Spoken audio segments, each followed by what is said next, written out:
Hello, my name is Andy and I am the Village Idiot. I'm armed with a car and a GoPro and an unhealthy amount of time on my hands. I'm using that time to attempt to visit every civil parish in England.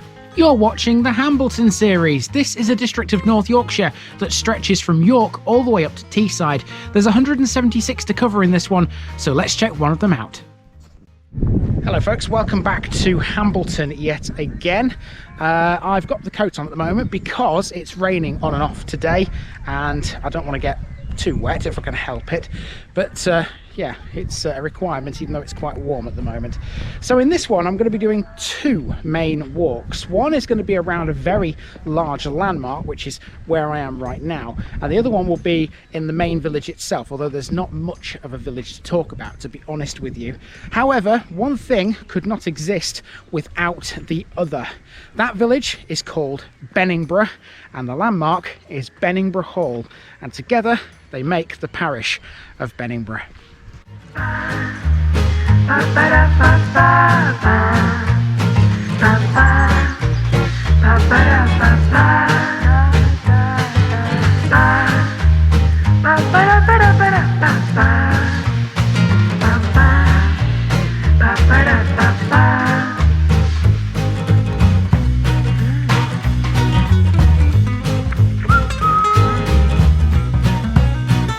Here's my disclaimer for people who may be watching me for the first time. I say things as I would in my native accent and dialect. As a result, I may not pronounce things in the same way as the locals do. Remember, I'm a visitor. It's impossible to know everything. Leave me a comment, spin me a like and bash that subscribe button. Let's get to today's parish video. Round 2 in Hambleton sees us take on the parish of Benningbrough. This one has a population of less than 100, but boy does it make up for that with what it has to see. Benningbrough is where you'll find the exquisite Beningbrough Hall, a mansion that was once the seat of the Dawnay family, who we spoke about in Newton-on-Ouse. The hall and its adjoining park is bordered by the River Ouse, which also runs along the southern edge of Benningbrough village, definitely not the focal point in this one. The hall isn't the only thing that takes its name from the village. There was once a racehorse called Benningbrough, who was owned and trained by John Hutchinson from nearby Shipton. Its crowning moment was when it won the St Leger in 1794. There's some more to come on that horse when we reach Wensleydale, but for now this is all about the hall and its surroundings. Let's not forget the village though. Benningbrough was listed in the Domesday Book as Benningbrough, which translates to mean Bionna's fort or stronghold. At the time of the Norman conquest, Benningbrough was in the Bulford Hundred of the North Riding of Yorkshire and contained just 5 households and 5 villages. It doesn't have many more than that today. By 2011, the village's population had swelled to a whopping 55. Let's have a look and see what life's like in Benningbrough and around Beningbrough Hall today in 2023. Let's go.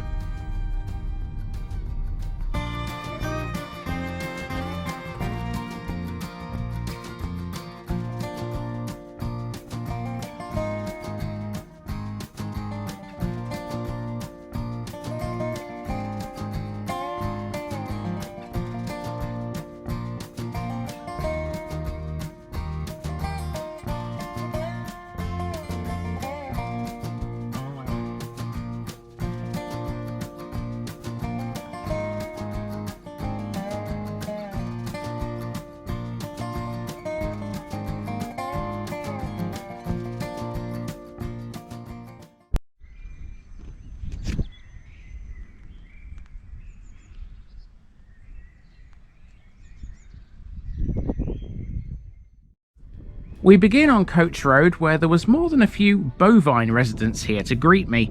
I'd imagine there's more cattle than people in this one, to be honest with you. Where Coach Road forks towards Newton-on-Ouse, you get your first glimpse of Beningbrough Hall. Towering over all at the end of a tree-lined drive, Beningbrough Hall was built in 1716 by John Bourchier III to replace his family's modest Elizabethan manor, built in 1556 by Sir Ralph Bourchier. A local builder, William Thornton, oversaw the construction, but Benningbrough's designer remains a mystery. Theories suggest it was possibly Thomas Archer. No such issues with Bourchier though. He was High Sheriff of Yorkshire between 1719 and 1721. The hall remained in the family's possession for over 100 years. Then along came the Dawnays in 1826, and we already know about them of course. Its last owner was Enid Scudamore Stanhope, better known as Lady or Countess of Chesterfield. That's one impressive building, isn't it? And it's very popular as well. A lot of people come here. I know it doesn't look very busy at the moment, but that's because we haven't really got to the busiest bit yet. I imagine that not many people come here for the hall.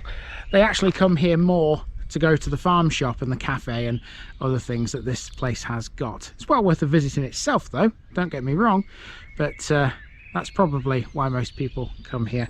And we're heading for that area now through the main car park, which is away to your left as you look at it. We're going to head through that, to the farm shop and the cafe and all that kind of stuff, and then make back for the car.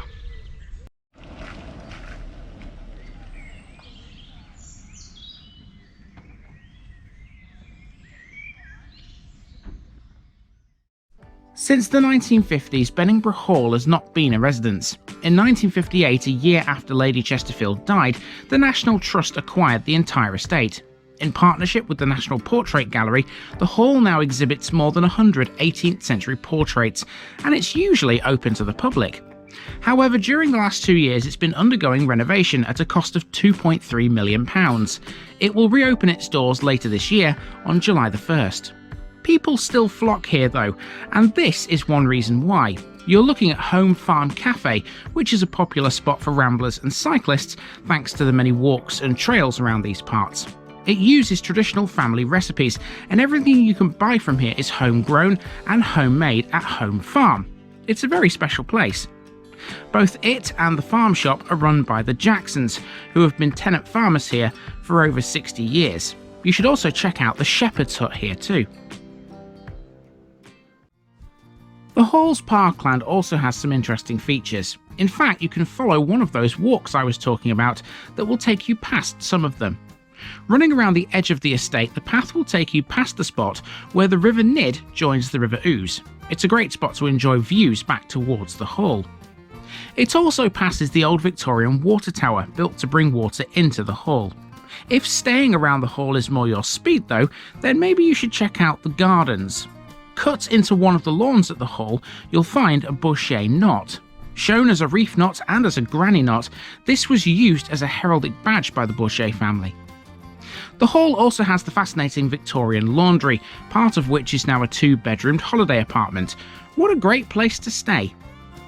Of course, there's much more to Benningbrough Hall than what I've shown you here. For the full experience, treat yourself to a day out here. You definitely won't be disappointed.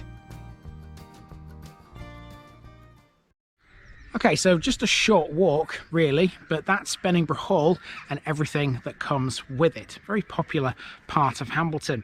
Now we still have to go to Benningbrough Village, which is a lot smaller than this. I don't think there's much down there to write home about, but it's still worth seeing. So let's take the car down there and see what it's like.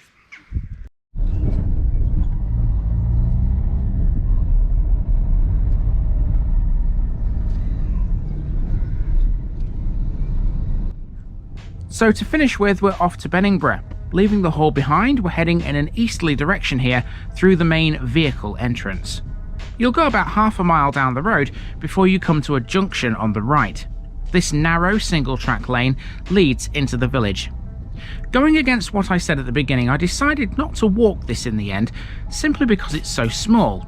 On foot, you probably wouldn't see much more than what you're about to see here. Benningbrough is a small hamlet, and it's really just a collection of farms and a few houses right on the banks of the Ouse.